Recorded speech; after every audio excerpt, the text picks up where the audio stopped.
La doctora Claudia María Álvarez Serna, quien nos va a acompañar en este momento que tenía la charla a las 4, nos va a acompañar la doctora Claudia con caso clínico de un paciente TB, cómo construir un paciente TB MDR, o sea, multidrogoresistente. La doctora Claudia María Álvarez es médica del programa de TB farmacoresistencia de la estrategia TB-VIH del Convenio de Vigilancia Epidemiológica de la Secretaría de Salud de Medellín. Está haciendo una maestría en epidemiología, amante de la tuberculosis. Todos ustedes, al final, yo le voy a pedir a ella que dé los datos a nivel profesional, el correo, porque es una gran asesora. El equipo de Medellín es un gran asesor, también el departamento tiene asesores cuando tengan dificultades con los pacientes de tuberculosis, que yo sé que hay demasiadas dudas, demasiadas, pero les pedimos un favor, que se asesoren, porque ella les va a demostrar que algunos de los errores son nuestros, que vamos a construir este tipo de pacientes. Ellos con una llamadita, con un correo, le dicen, lo orientan y lo hacen con un gran amor y un gran gusto. Si hay personas que yo conozco, son los del equipo de TV, amantes de su tema, de su profesión, de lo que están haciendo, como de los grupos de VIH que también me consta. Quiero invitar nuevamente entonces a la doctora Claudia que nos acompañe y nos hable qué está pasando y cómo lo construimos nosotros este tipo de pacientes. Muchas gracias. Claudia, ¿tenés agüita? Yo traje este tarrito, pero bueno. Aquí.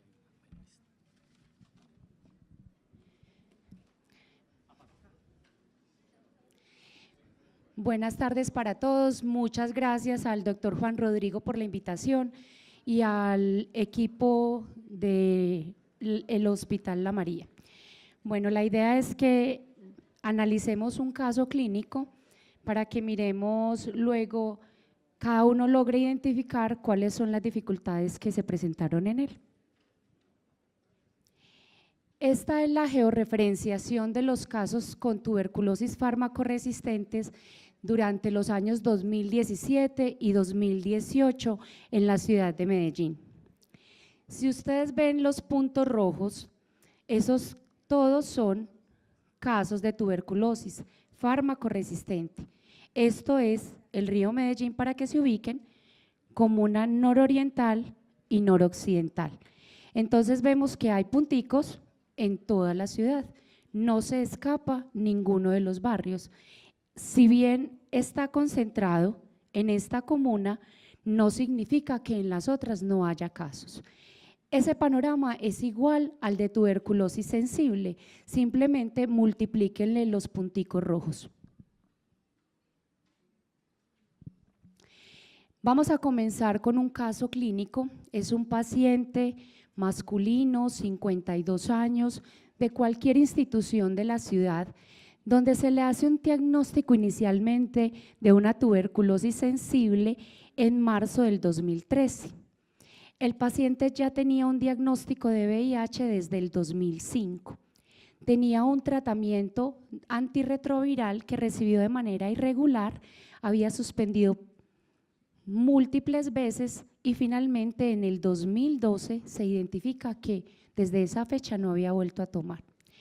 Este paciente en su primer episodio recibió un tratamiento con HRZE, pero fue muy irregular porque el paciente no se lo tomaba de manera adecuada y finalmente entra en pérdida del seguimiento.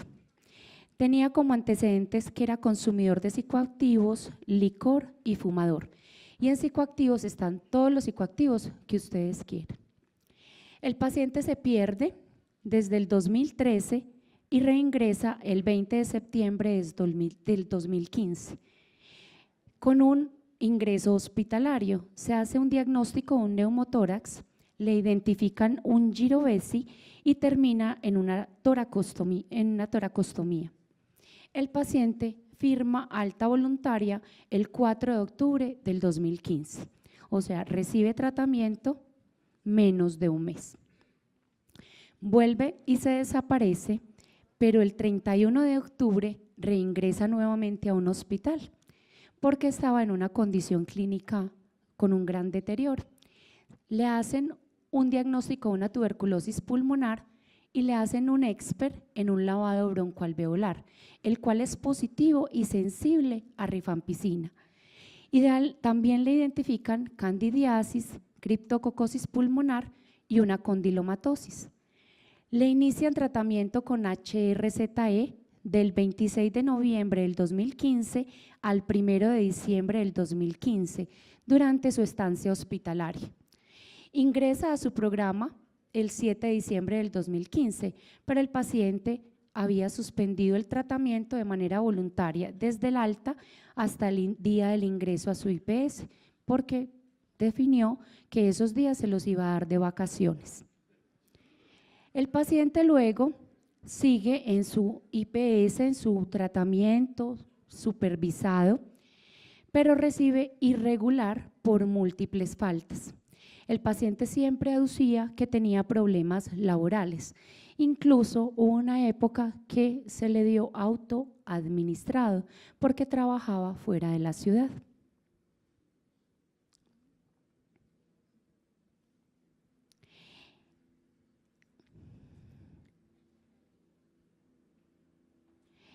Estos son el 23 de septiembre del 2016, el paciente presenta un deterioro clínico y reingresa nuevamente a un hospital. Se hace diagnóstico en esa oportunidad de una diabetes mellitus, muy mal compensada metabólicamente, con una hemoglobina glicosilada de 11%. Le ofertan un lavado y una fibrobroncoscopia porque el médico sospecha que ese paciente tenía una resistencia. Logra hacer como trazabilidad de todo su historial de tuberculosis y ve que el paciente nunca había concluido tratamiento. El paciente dice que no se hace la fibrobroncoscopia porque eso tiene muchos riesgos. Entonces definen que no es candidato a darle tratamiento y lo remiten a su programa de VIH y de tuberculosis para el manejo. El paciente obviamente no va, pero el 10 de octubre del 2016 se le hace una baciloscopia, la cual resulta positiva, también con un cultivo positivo cuyo resultado sale el 19 de octubre del 2016 y unas pruebas de sensibilidad de esta baciloscopia y de este cultivo donde se demuestra sensibilidad a isoniazida y resistencia a rifampicina. Entonces, por un tratamiento bien irregular, este paciente ya nos muestra una resistencia. El 15 de noviembre del 2016 ingresa a hospitalización por un deterioro clínico. Además, empiezan a aparecerle múltiples adenopatías. Le realizan un TAC donde se identifica diseminación broncógena. Le hacen un expert en ese lavado y el expert particularmente dice que es sensible a R. Entonces, un expert de noviembre es sensible a R, que es posible. El expert no es 100% efectivo, si bien es una prueba muy buena, no siempre nos da una alta sensibilidad o especificidad y puede tener algún error. Eso es una posibilidad. Otra es que es un paciente que puede tener dos poblaciones bacilares. Eso también es posible. Entonces, con esto y como estas pruebas no habían salido, se define iniciar un tratamiento como tuberculosis sensible y le inician HRZE, que recibe del 23 de noviembre del 2016 al 4 de enero del 2017.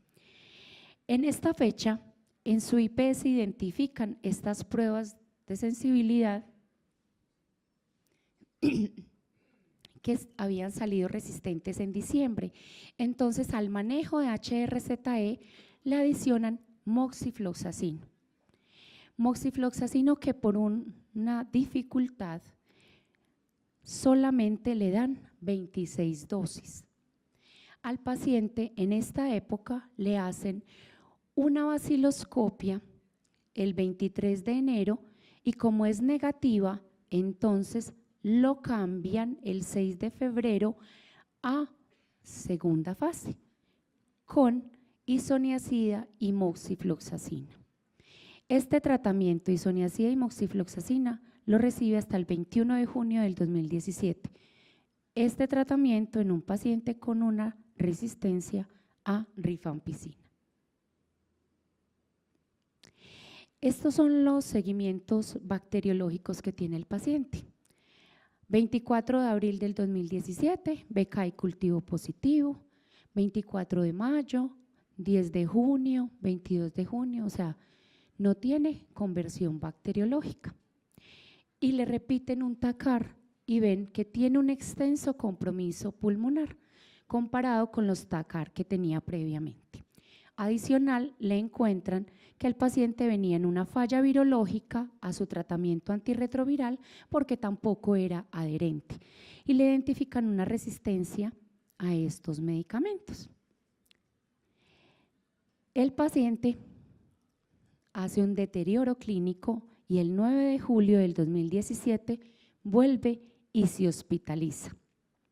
Entonces definen que por toda esa irregularidad en su esquema de tratamiento y su mala adherencia y un tratamiento probablemente no óptimo con esa resistencia a rifampicina, definen iniciar tratamiento como MDR el 13 de julio del 2017 y este es el esquema que le ponen: moxifloxacina, linezolid, amikacina, PAS, cicloserina, piracinamida, le dan trimethoprim, fluconazol y la piridoxina. El paciente sale de alta en su IPS, le dan tratamiento domiciliario para tratar de subsanar esas tomas tan irregulares, pero igual aún con domiciliaria el paciente tiene un tratamiento irregular por inadherencia. Cuando llegaban los enfermeros de equipo domiciliario, muchas veces no estaba o se rehusaba a tomarse el tratamiento o estaba bajo efectos de licor o psicoactivos. Tiene múltiples intervenciones por el equipo multidisciplinario de la EPS y desde secretaría, sin ninguna respuesta favorable por el paciente. Le aplican de todas maneras un esquema TAR de rescate porque ya estaba en falla y se había demostrado con pruebas de resistencia. Estas son las pruebas de sensibilidad que se le hicieron al paciente. Tiene múltiples. La de diciembre del 2016, donde ya conocíamos la resistencia a la rifampicina. La de agosto del 2016 persiste con resistencia a rifampicina y sensible al resto de primera línea. En diciembre del 2017 sigue exactamente igual, resistente a rifampicina. En febrero del 2018 ya se identifica que el paciente tiene una resistencia a las quinolonas y en marzo el paciente es resistente a isoniazida, a rifampicina, a piracinamida, a levo y a moxifloxacina, con un diagnóstico ya de un pre-XDR. Este es el seguimiento bacteriológico cuando el paciente logró recibir el esquema de tratamiento apropiado. Miren que fue negativo.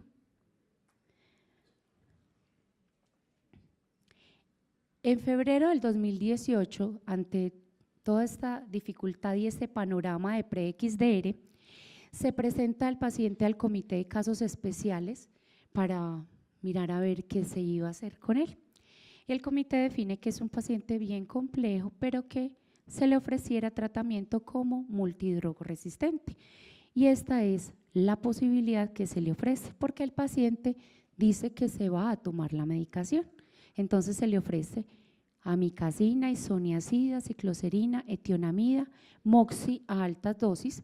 Recuerden que su perfil de resistencia era resistente a moxifloxacina, pero moxifloxacina a altas dosis es posible darle ahí y darle linezolid. Reinicia esquema el 2 de marzo del 2018. Este esquema que propone el CERCED hasta el 16 de marzo del 2018 en domiciliario. porque el paciente define no recibir tratamiento aún con domiciliaria y firma disentimiento informado el 23 de marzo del 2018. El paciente sigue asistiendo a su control de VIH y hay muchas dudas en que se tomara también su esquema TAR. Se le hace seguimiento bacteriológico y tiene un BK y un cultivo de agosto del 2018 positivo. El paciente dice que él quiere tratamiento.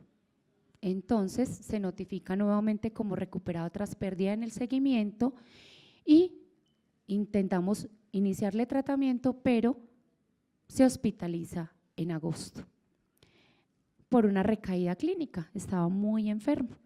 Hospitalario, le inician el esquema propuesto por el CERCET y le adicionan unas dosis para ajustarlo a XDR. Durante la hospitalización, el paciente recibe el tratamiento. Le dan alta el 12 de octubre, aquí me quedó al revés, y fallece el 13 en su domicilio. Este es el panorama de muchos de los pacientes fármaco-resistentes. Entonces, ¿qué hacemos con un paciente o con una sospecha de farmacoresistencia? Entonces, lo primero es sospecharlo. ¿En quién sospechamos?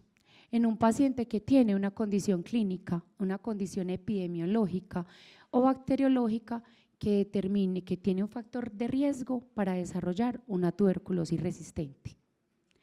¿Qué hacemos? Pues una evaluación clínica completa, una historia clínica detallada y un examen físico cuidadoso. En el paciente con tratamientos previos hay que definir con precisión la evolución bacteriológica y la evolución clínica.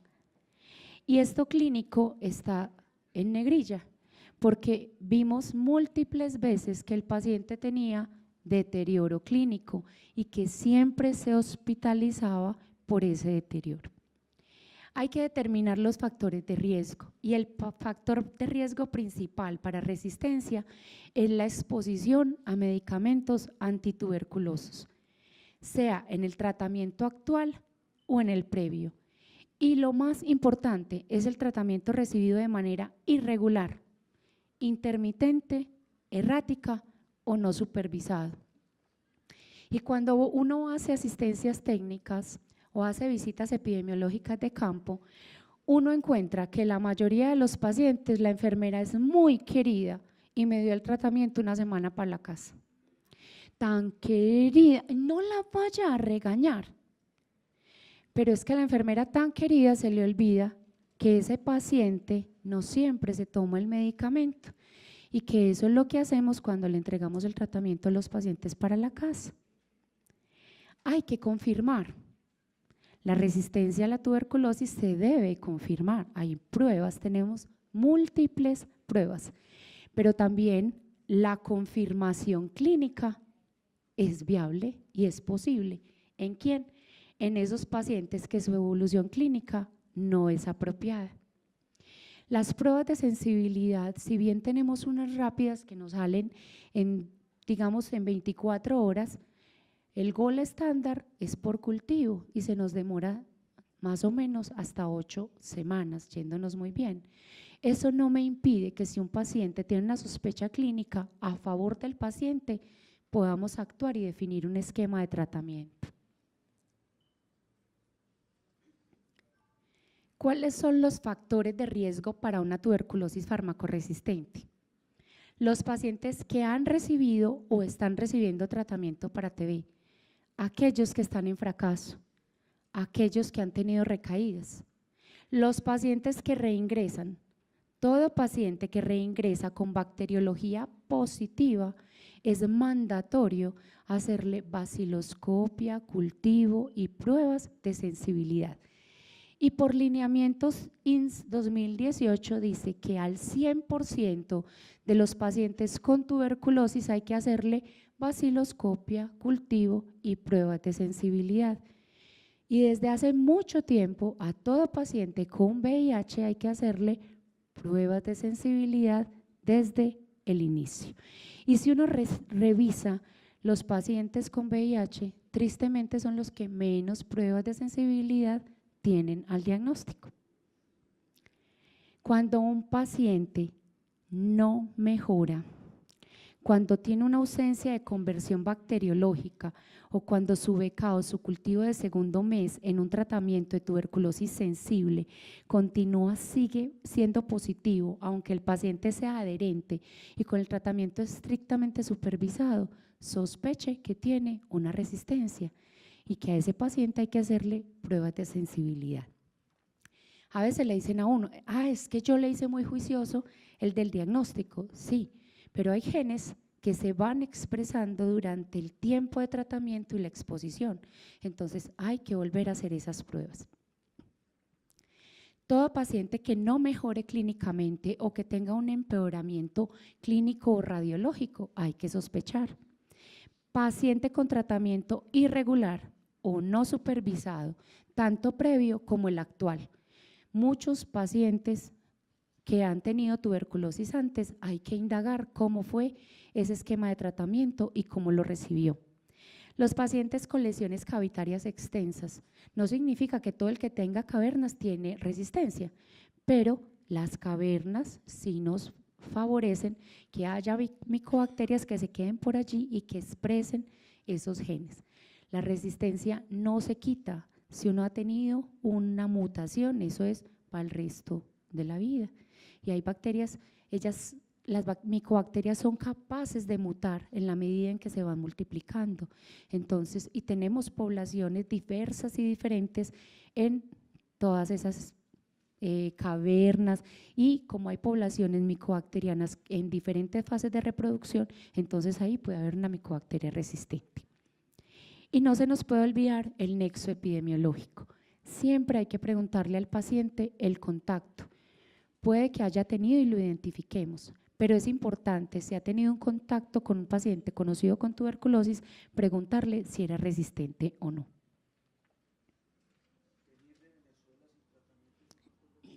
Sí, doctor. Venir de otro lugar, en este caso como Venezuela, es un factor de riesgo. Porque tenemos, ya sabemos, serias dificultades en todas las enfermedades susceptibles de vigilancia epidemiológica, no solamente tuberculosis, sino con alta sensibilidad, porque no les hacen pruebas de sensibilidad.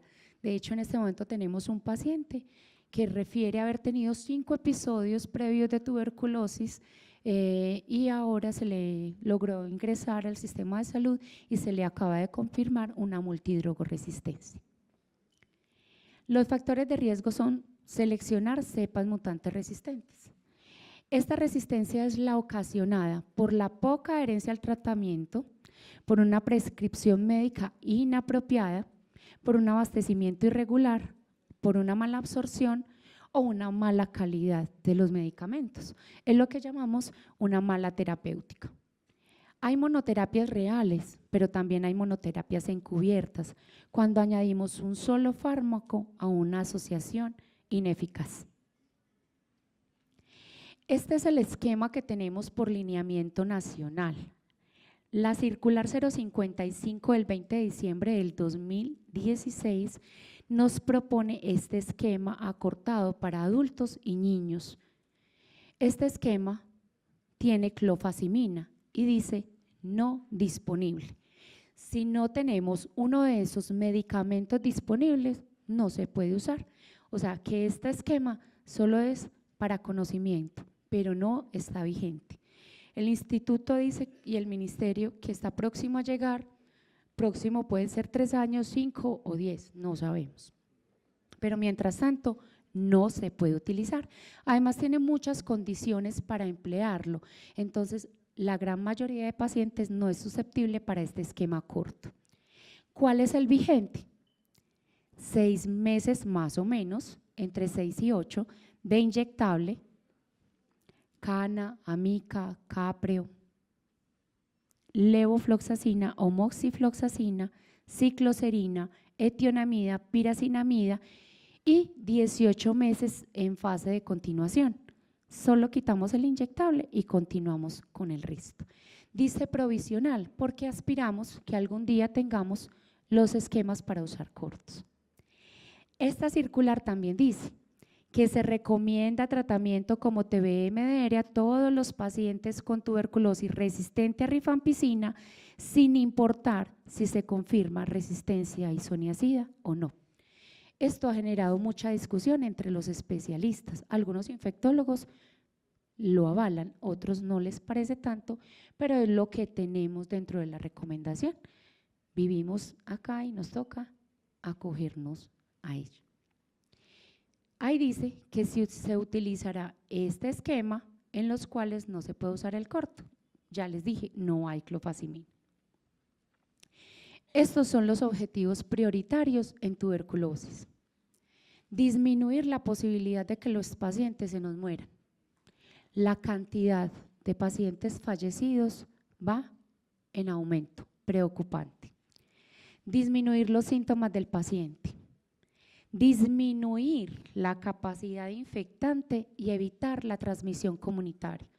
Se nos olvida ponerle un tapabocas. Hacer el aislamiento respiratorio es el único aislamiento que debemos hacer. Encontramos pacientes multidrogoresistentes con 3 cruces y trabajando en una de nuestras fábricas donde hay 400 empleados y no hay absolutamente nada de ventilación y de iluminación. Curar sin recaídas. El objetivo es que yo a un paciente no lo trate sino una vez. Evitar la selección de resistencias con diagnósticos tempranos y buenos esquemas de tratamiento y buenos seguimientos clínicos y bacteriológicos. Si yo tengo un buen programa de TB sensible con una gestión administrativa adecuada desde la IPS y de su EAPB, con seguridad vamos a tener menos resistencias.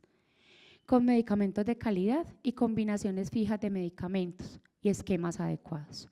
Pacientes adherentes, con manejos interdisciplinarios, tratamientos estrictamente supervisados y en eso somos muy intensas, control de infecciones y sospechar el problema. Estas ideas son para recordar, tarea para la casa, o como dice el doctor Villegas, mensajes para llevar a casa. Detección de casos sospechosos, actividades colaborativas TB-VIH, y en eso estamos fallando enormemente. Diagnóstico precoz, implementación de tratamiento adecuado, seguimiento clínico y bacteriológico estricto con BK y cultivo mensuales. Si ustedes vieron, el paciente no todos los meses tenía baciloscopio de cultivo mensual. Estudio de contactos sintomáticos, solo estudiamos a los contactos que tienen síntomas. No mandamos a toda la familia a que se haga PPD, porque ¿qué vamos a hacer con ellos? Nada, pues sí, está positivo. ¿Y tiene síntomas? No, no le va a hacer nada. Es población susceptible para quimioprofilaxis o infección tuberculosa latente, no. Entonces no generemos falsas expectativas a una persona, hacer que entre en pánico cuando no le voy a ofrecer nada, es vigilar. Sistemas de información, nos da un poquito de pereza diligenciar los libros, el Civigila, la tarjeta de tratamiento, pero si no diligenciamos esto de manera adecuada, es muy difícil que si ese paciente recae, tengamos la información adecuada para ofrecerle el mejor tratamiento. Y una red de apoyo psicosocial, entonces, que no se nos olvide esto. Este es el mensaje que nos da la Organización Mundial de la Salud y dice que esta es la meta, el fin de la TB y que cada uno de nosotros debemos ser líderes para un mundo libre de tuberculosis. Entonces la tarea es de todos. Entonces con esto finalizo y los invito. Muchas gracias y mi meta, tu salud y mi salud.